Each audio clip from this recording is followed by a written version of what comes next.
Good afternoon, everyone. Welcome to another episode of Wayne's World of Science and Technology, where today, hopefully, my equipment will work properly. It's been acting up so far tonight. This is my fourth try recording this. Anyways, I want to talk to you about the Russian economy. And I've been looking at certain companies in Russia. These companies all have some importance. And what's going on? So, let's start off at the top with an actual Russian government department, Roscosmos, the space agency. They suffered a $2.1 billion US loss in 2024 due to a lack of business. Apparently getting sanctioned tend to ruin your business. In case I would have no idea why that would be, but apparently it's hurting Roscosmos. They just aren't getting the sales, so they're hurting. Oh yeah, and then of course they also blew up their launch pad, but that's another issue. Energia. Energia is the manufacturer of the spacecraft that Roscosmos launches. They have some rather large debts and a very uncertain business case because they were relying on contracts from outside of Russia, which are no longer arriving. So they aren't happy either. Let's see, then we go down to Gazprom. Ever hear of them? Yeah. They've been so heavily sanctioned that their sanctions have sanctions. And their business is dropping like a paralyzed falcon. Needless to say, they aren't happy. Lukoil.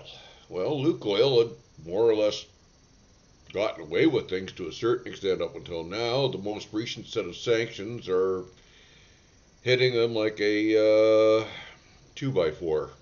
Well, actually, no, not like a 2x4. They're hitting them more like a sledgehammer. This is not good for Lukoil.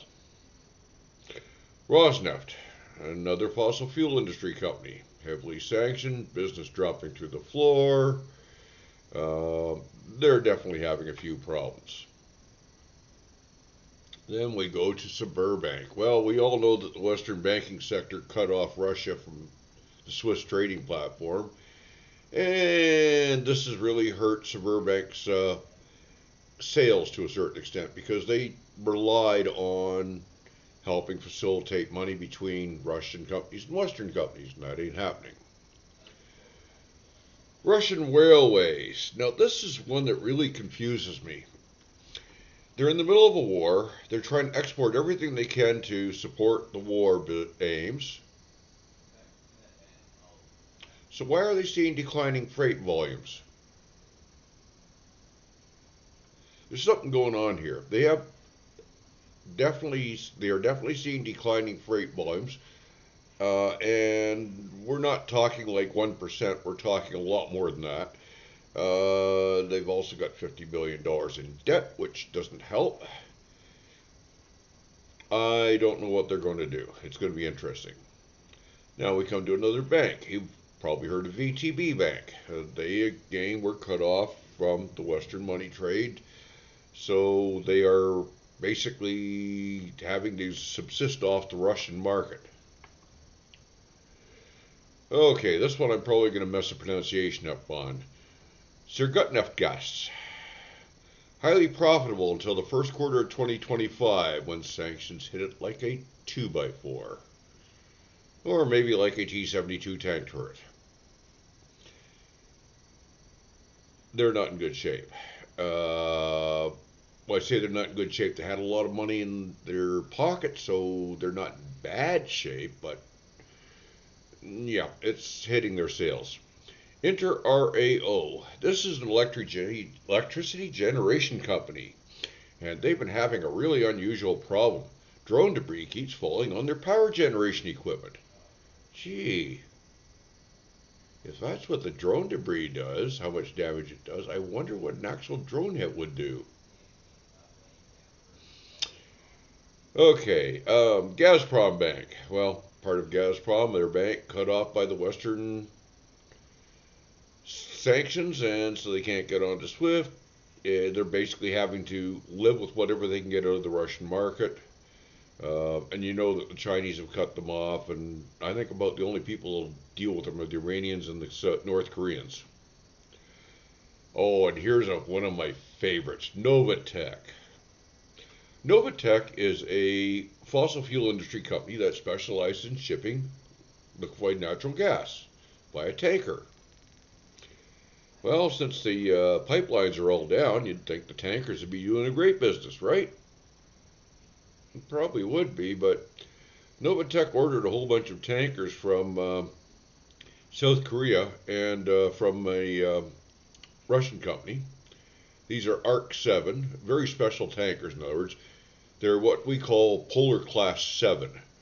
They can basically 2.1 meters thick pack ice. They can handle it. These tankers that were on order, they aren't arriving. Yeah. So Russia's plans to increase their exports of LNG are running into a major problem. They don't have enough ice-capable tankers.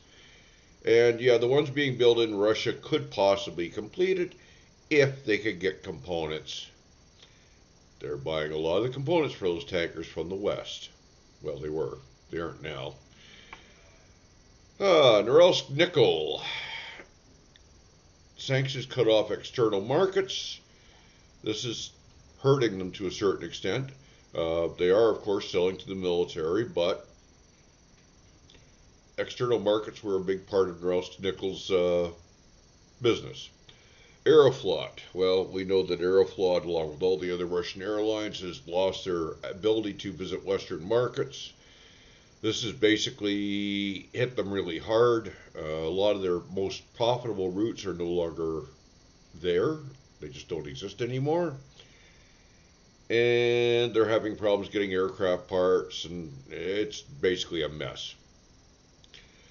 Severstal, a metal mining and refining corporation, they're suffering heavily from a lack of markets because they were selling outside of Russia. And finally, last but not least, let's look at the United Aircraft Corporation. Sukhoi, Mikoyan, Tupolev, Ilyushin, Beryov, all those famous names. And did you hear about the big Russian sale to Iran? Iran was going to be getting all these Su-35s, they thought. Unfortunately, Russia couldn't build them. So now Iran's buying Chinese jets. I'm sure that United Aircraft Manufacturing is really happy that they lost that order because it was a fairly big one. They're going to be replacing Iran's entire Air Force after all, after the Israelis burned it to the ground. Anyway, that's my first run at this. I have a bunch of other companies I want to look at. I did look at some other ones, but basically skipped them. I mean, companies like Wildberries aren't really being impacted all that much because almost all their business was inside of Russia to begin with. And, it's basically the businesses that are getting hurt the worst are the ones that were depending upon the export market. Anybody who was depending upon the export market got royally wrecked by Vladimir Putin's brainstorm. And a bunch of these companies are, in my opinion, extremely unlikely to survive. Now, I could be wrong about that. Wouldn't be the first time.